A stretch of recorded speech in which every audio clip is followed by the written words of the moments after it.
What is up, guys? Delboy here.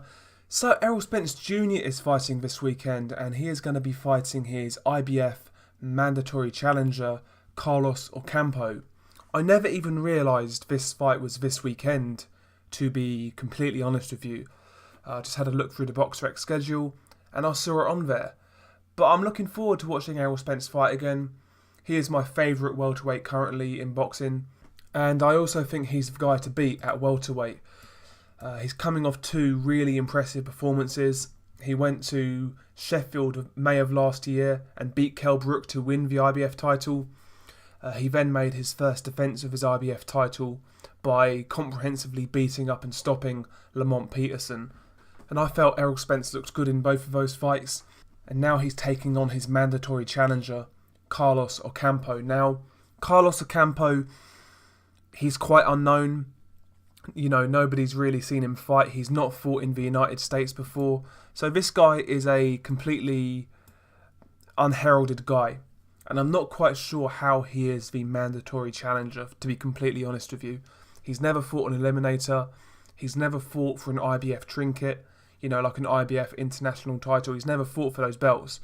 So I'm not sure how he's so highly ranked, and I'm not sure how he's the mandatory.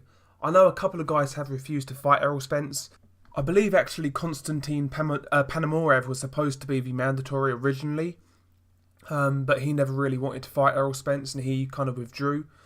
But still, I'm not sure how Ocampo is so highly rated, considering, like I said, he's never fought for an IBF international title and he's not got any good wins on the resume. But regardless of that, you know, Spence is doing what he needs to do. He needs to clear his mandatories. As we all know, the IBF are very strict when it comes to mandatories. You need to fight them or you'll be stripped. So Errol Spence is doing what he needs to do. And from what I see, I'll be completely honest with you, he should make relatively short work of Carlos Ocampo. You know, Spence, to me, he's a really well-rounded come-forward fighter. He's got great combination punching. He's got a really good jab. Good power, good body punching. Technically, his punches are delivered in crisp fashion. Just a really gifted offensive fighter, always on balance. You know, he's just got great eyes. You know, he can pick the right shots at the right time.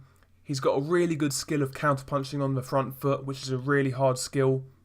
I think Errol Spence is extremely well-rounded, and his skill set is very underappreciated. Really underappreciated. You know, I think he gets tarred with that come forward fighter brush, but he's a little bit more than that. I think he's a really, really talented guy, and he's a joy to watch when he really gets going. You know, I love a body work. I love aggressive fighters. You know, if you follow this channel, you know, I like guys like Golovkin. I like guys like Errol Spence. You know, guys who have got good technical skills, but also come to finish you. You know, Dmitry Bivol, another guy, different type of fighter, but again, good technically, but, you know, he's got a mean streak. He comes to finish you.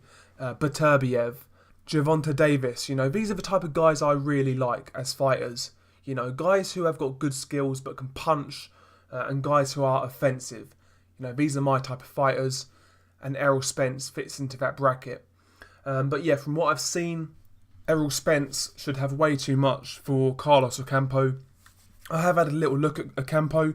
From what I see, he looks a little bit taller than Errol Spence. He looks quite a big welterweight, so that could be an interesting factor. You know, maybe Ocampo's size could give Errol Spence some issues, but, you know, looking at Ocampo, he looks like a straight up and down fighter. He's an orthodox guy. He likes to come forward. You know, he'll throw a jab 1-2. He likes to force a high pace. You know, he'll come to fight. But I feel stylistically he's tailor-made for Errol Spence. He's upright. I think he's there to the body to be hit. His foot speed is not particularly quick. Hand speed is not particularly quick. He doesn't have the punch power. Defensively, he doesn't look great. You know, if he had one area where he really excelled, like maybe punch power, maybe we could be giving him a chance. But he doesn't really excel in one area. He looks an okay fighter. I think, you know, at a mid-tier level with guys like Jeff Horn and this version of Victor Ortiz and you know, guys like that, he could have some success, Ocampo, but he's not really good. He's not really anything above that level. You know, he's a really a rudimentary type fighter. You know, not bad, but he's not upper echelon. Doesn't really do anything particularly great. Doesn't have great power. Doesn't have great defense. I think he's there for the taking. And Errol Spence should have a relatively easy night's work in front of him.